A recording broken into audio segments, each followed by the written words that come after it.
Hello everyone, welcome to Easy Go Math. நம்ம பார்க்க போற chapter 5 arithmetic progressions introduction.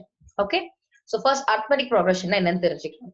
It is a list of numbers in which each term is obtained by adding a fixed number to the preceding term except the first term. For example வந்தீங்கன்னா ஒரு list 1 2 3 100 70 40 அப்படின்னா இருக்கு, right? So ஒரு நம்பருமே இதுல இருக்கிறத வந்து term அப்படின்னு சொல்லுவாங்க. ஓகேவா? அதே மாதிரி ஒரு நம்பர் கூடயும் வேற ஒரு நம்பர் ஆட் பண்றாங்க. அதான் ஒரு ஃபிக்ஸ்ட் நம்பர் ஆட் பண்றாங்க. அப்பதான் அடுத்தடுத்த நம்பர்ஸ் கிடைக்குது. ஃபர்ஸ்ட் நம்பர் தவிர மத்த எல்லாத்துலயுமே ஆட் ஆகி தான் இருக்கும். ஓகேவா? சோ ஃபர்ஸ்ட் நம்பர் வச்சுதான் நம்ம அடுத்த டேர்ம்ஸ் எல்லாம் வந்து கண்டுபிடிக்கிற மாதிரி இருக்குது. சோ இப்ப எப்படி சொல்றாங்கன்னா ஃபிக்ஸ்ட் நம்பர் அப்படின்னு கொடுத்திருக்காங்க. அதுதான் உங்களோட காமன் டிஃபரன்ஸ் எல்லாத்துக்கும். இப்ப 1 + 1 2, 2 + 1 3. சோ காமன் டிஃபரன்ஸ் என்ன? 1. அடுத்ததுல பாருங்க 100 70 40. 100 plus minus 30, 70 plus minus 30. அப்பதான் சோ எல்லாத்துலயும் அடிஷன் தான்.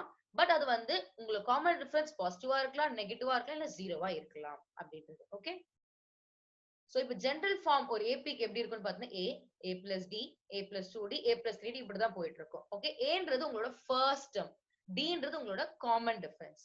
ஓகே, ஃபார் எக்ஸாம்பிள் இப்போ வந்து 3/2 கொடுத்திருக்காங்க, 1/2 minus 1/2 கொடுத்திருக்காங்க and minus 3/2 ஒரு லிஸ்ட் கொடுத்திருக்காங்க. இதெல்லாம் ஒரு டேர்ம் அந்த லிஸ்ட்ல.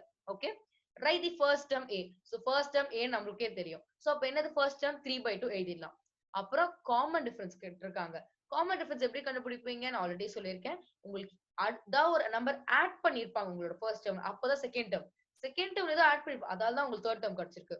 சோ நீங்க வந்து second term minus first term தெரிஞ்சிருச்சு இல்ல? So second term minus first term பண்ணிட்டீங்கன்னா உங்களுக்கு காமன் டிஃபரன்ஸ் கிடைச்சிரும். இல்லனா third term minus first term எது வேணா பண்ணிக்கலாம். நமக்கு என்ன 4 டேர்ம்ஸ் இருக்கு. Okay, so common difference d என்ன அப்படின்னு பாத்தீங்கன்னா second term minus first term. Second term என்ன? 1/2 minus 3/2. சோ அப்ப என்ன ஆகுது? -2/2 is nothing but -1. So common difference இது, ஃபர்ஸ்ட் டேர்ம் இது. ஐ ஹோப் உங்களுக்கு அரித்மெடிக் ப்ராக்ரஷன்னா என்ன ஐடியா உங்களுக்கு தெரிஞ்சிருக்கும்னு நினைக்கிறேன். சோ நம்ம வந்து நெக்ஸ்ட் வீடியோல எக்ஸசைஸ் ப்ராப்ளம் ஸ்டார்ட் பண்ணலாம். Thank you everyone.